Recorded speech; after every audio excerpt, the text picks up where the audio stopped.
Bueno, pues ella es directora, productora, también es fundadora de Punta Fina. ¿Sí? Bueno, sobre todo soy escritora. Okay. Realmente yo estudié licenciatura en comunicación social en Venezuela y luego hice una maestría en escritura de guión en España y luego me mudé a Colombia, pues por razones obvias, en Venezuela hay una dictadura, y de Colombia me vine a México por cuestiones de trabajo, en donde hice otra maestría en creación literaria. Y ahora comienzo con el doctorado en la misma creación literaria. O sea, mi pasión es la escritura. Lo que pasa es que últimamente en el mercado audiovisual, pues los escritores comenzamos a pasar, una vez que manejas todo el proyecto, pasas a un cargo que se llama showrunner. Y el showrunner pues supervisa todo el show completo, ¿no? Desde la escritura, pasas por la producción, pasas por la dirección, pasas por la postproducción, pasas por la promoción, o sea, todo absolutamente del show. Y entonces por eso dicen que soy productora o directora, pero realmente lo que soy es escritora, que a veces soy showrunner. Y sí, realmente lo que me da más orgullo es mi empresa. Tengo una empresa de desarrollo de guiones que se llama Punta Fina Contenidos. Tuvimos Punta Fina Factoría de Contenidos y ahora ya es Punta Fina Estudios, porque unimos varios negocios en torno a la escritura para Latinoamérica y España. Wow. Bueno, pues toda una figura internacional, ¿no? Wow, me da mucho gusto que hayas aceptado la entrevista, que nos hayas dado un pequeño espacio en tu agenda, y ya disculpa porque sabemos que ya también estás a punto de irte, pero pues bueno, a pesar de que has logrado todo esto, detrás de todos estos logros hay alguien, ¿no? Hay alguien que ha pasado por un proceso difícil, hay alguien que ha luchado por llegar hasta donde está. La situación en Venezuela no es, pues a lo mejor no es muy buena en cuestión de la dictadura que manejan. ¿Nos podrías contar un poquito más de quién es realmente, de dónde viene Rosa Clemente? Sí, mira, viví en Venezuela hasta los 33 años. Soy sobre todo mamá de 3 hijas, ya grandes. Bueno, 2 de ellas, unas cuatas, cumplieron justamente en esta temporada, en estas vacaciones, 23 años. Sí. Yo también cumplí aquí mis 50 años. Y una chiqui de 17, que han migrado conmigo, pues, a donde voy. Una de ellas sí regresó a Venezuela a estudiar allá, prefirió, pues la migración es un proceso difícil que no todo el mundo completa o termina, ¿no? Y finalmente uno no sabe cuándo lo completa. O sea, realmente no sé si México es mi destino final o no. Me encanta, es un país precioso que nos ha recibido muy bien, pero bueno, siempre vas como a donde van tus intereses, ¿no? Sí. Como te digo, me formé en Venezuela, crecí en Venezuela, me casé las 2 primeras veces en Venezuela, y luego me mudé a Colombia, que aunque es el país que está al lado, frontera a frontera con Venezuela, somos muy diferentes en muchas cosas. Aparte que me mudé de Caracas a Bogotá, y Bogotá es una ciudad en serranía. Entonces creo que las personas en serranía son mucho más cerradas, más reservadas, y los caraqueños somos bocones, fiesteros, abiertos. Entonces hacemos familia de todo. Entonces, bueno, la verdad es que sí me costó mucho, pero fueron 10 años, de modo que ya aprendí cómo era su cultura, agradecí muchísimo cómo fueron ellos. Di clases de guión, que es otra de mis pasiones, dar clases. Maestra. Sí, y entonces realmente al colombiano lo llevo muy, muy en mi corazón. Y cuando ya las producciones que escribíamos en Colombia, porque ya Punta Fina había nacido en Colombia, mi socio fundador es Raúl Prieto, que es otro venezolano, que es mi hermano. Cuando ya las producciones que escribíamos en Colombia se empezaban a grabar todas en México, nos dimos cuenta que teníamos que ir acompañándolas, ¿no? Porque lo que pasaba era que mandábamos los guiones y cuando veíamos el material, de pronto habían quitado un personaje, de pronto a alguien no les caía muy bien y entonces salía. Y sí, nos pasó que un par de series tuvimos que reescribirlas porque habían quitado personajes que eran muy importantes para siguientes temporadas y eso. Entonces, pues viajar todo el tiempo era duro, teníamos nuestros hijos pequeños, tanto mi socio como yo, y decidimos mudarnos. Y la verdad ha sido una gran decisión, hemos crecido como profesionales, hemos crecido como personas, obviamente.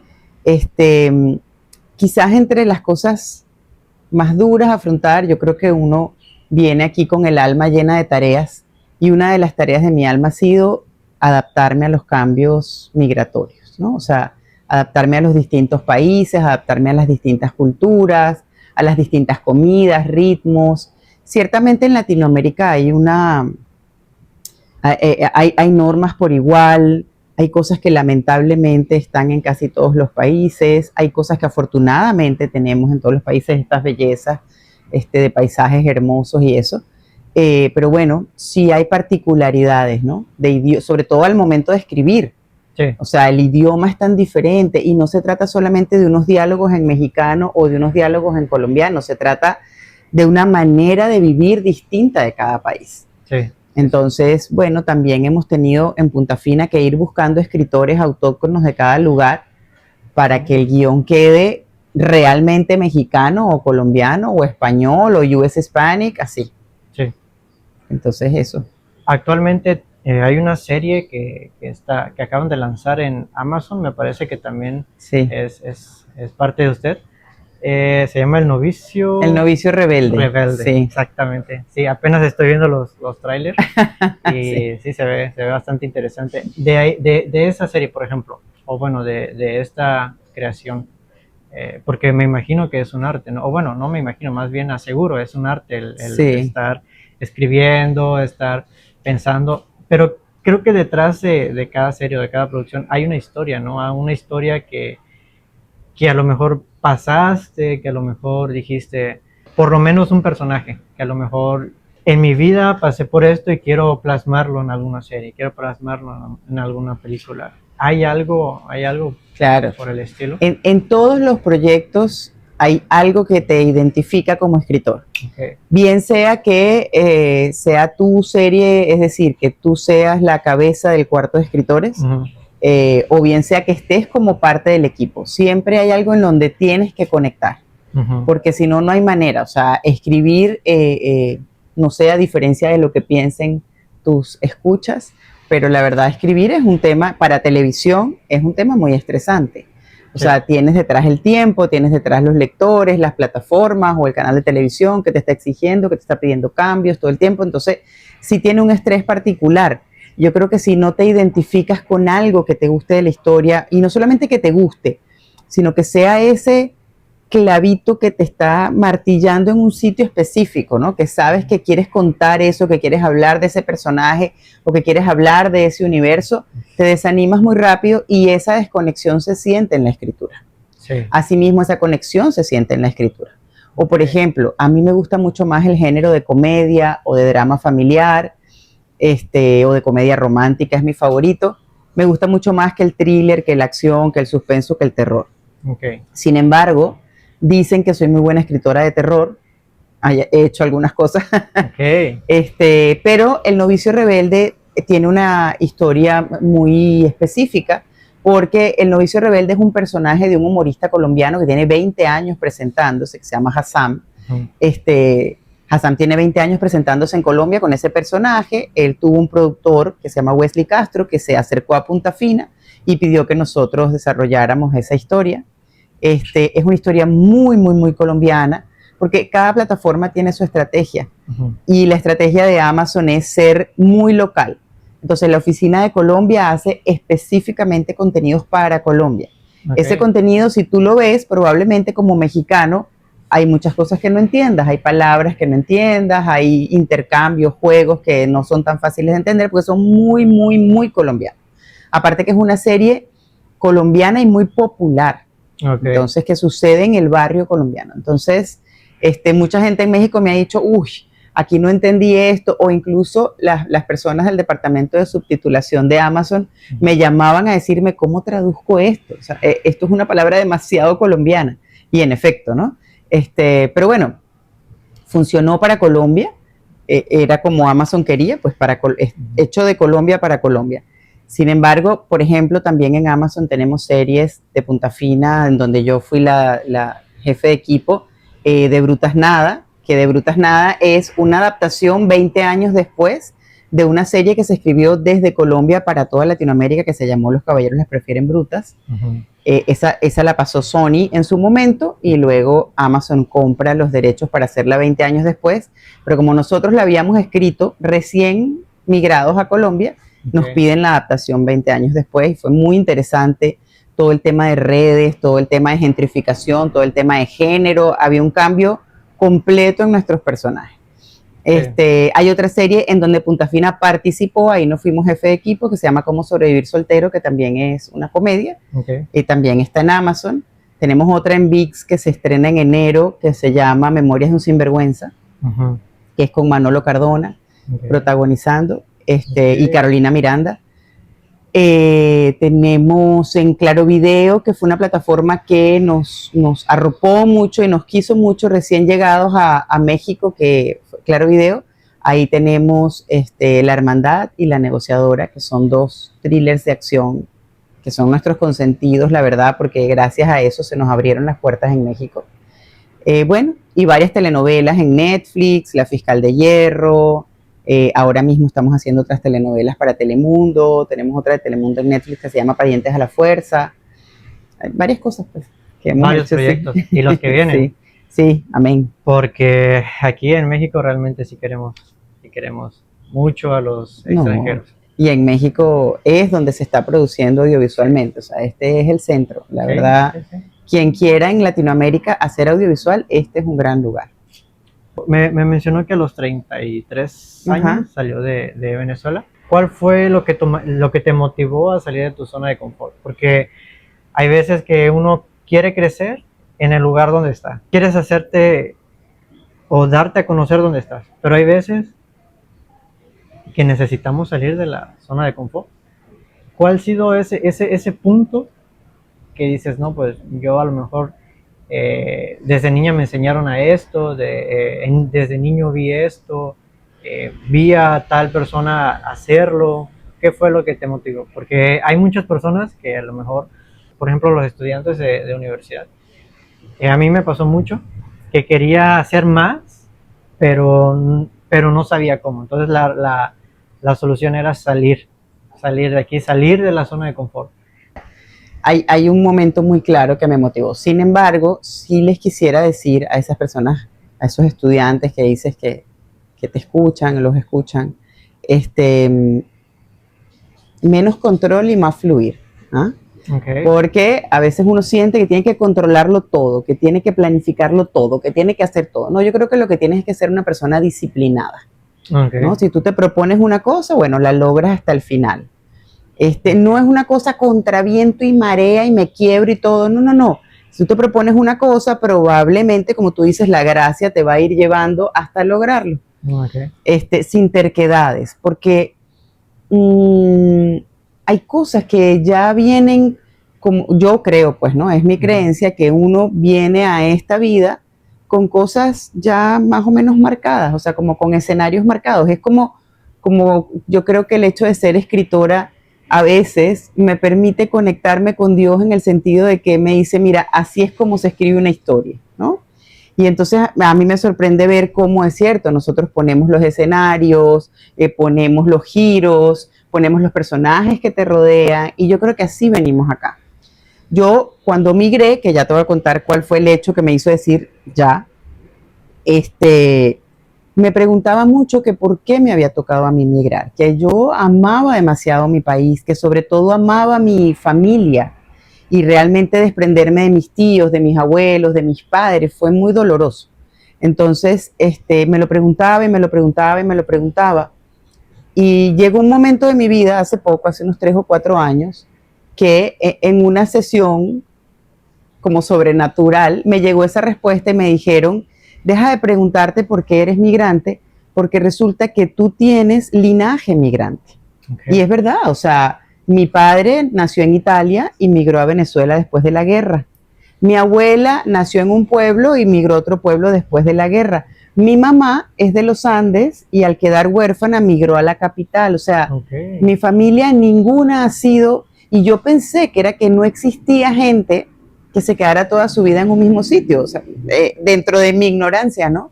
Y luego me ha tocado conocer gente, o sea, por ejemplo, el novio de mi hija no se ha mudado de su cuarto, o sea, vive en el cuarto en el que nació. Okay. Le han ido cambiando la cuna por cama, la cama por una más grande y así. Okay. Pero él vive en Coajimalpa, en la Ciudad de México, desde hace 24 años. O sea, ahí nació, ahí ha crecido, ahí se ha desarrollado. Y a mí eso me parece como, ¿qué? O sea, como que no podía concebirlo, porque yo, si llevo bien la cuenta, debo tener 18 mudanzas. Okay. O sea, no solamente de países, sino de casas. Okay. Y llego a esta casa y luego me mudo a esta otra y luego a esta otra. O sea, me he mudado 17 veces.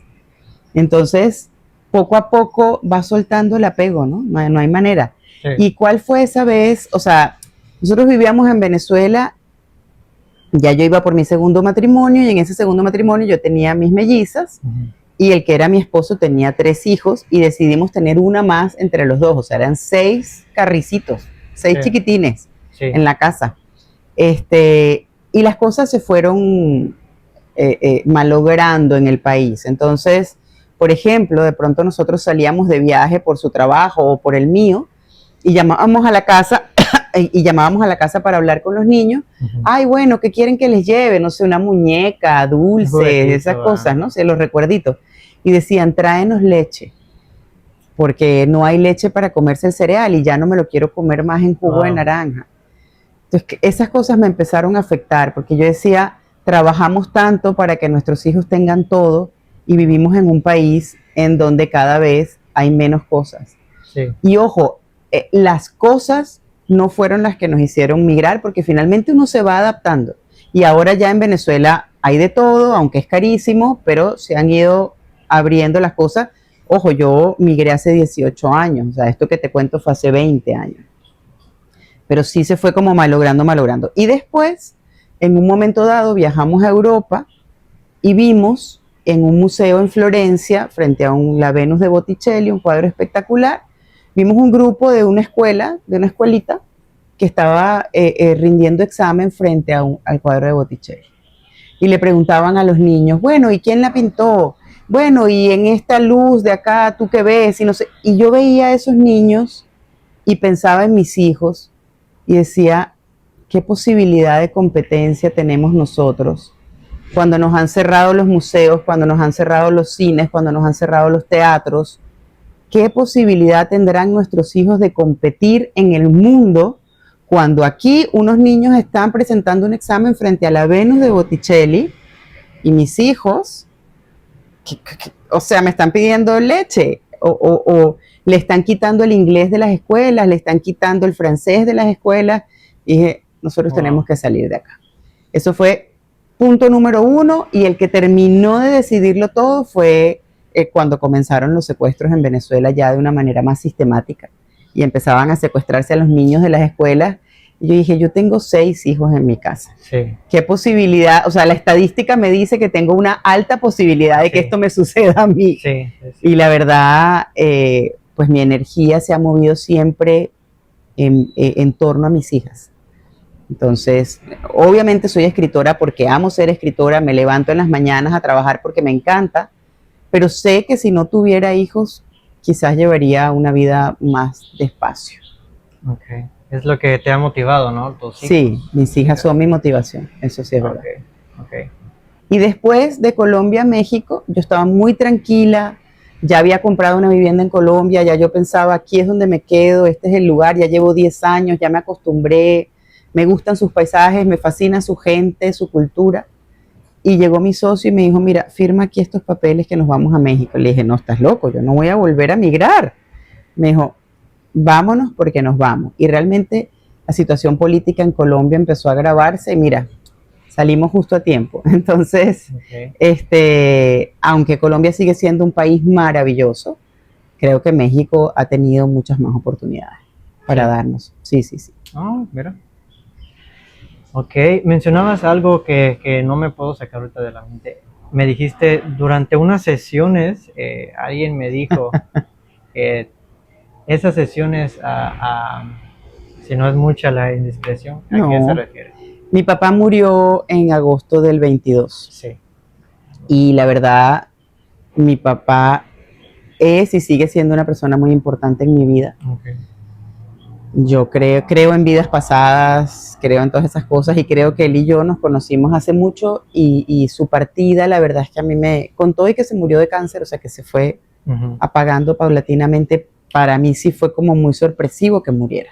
Okay. Y bueno, pasé mucho tiempo muy triste, muy triste, muy triste, muy triste y me fui a hacer el novicio rebelde a Colombia. Okay. Y un amigo en Colombia que me veía tan triste y que también se le había muerto su papá hacía unos años, me dijo, oye, yo te voy a regalar una sesión. Y yo, ¿una sesión de qué, Federico? No, ¿qué?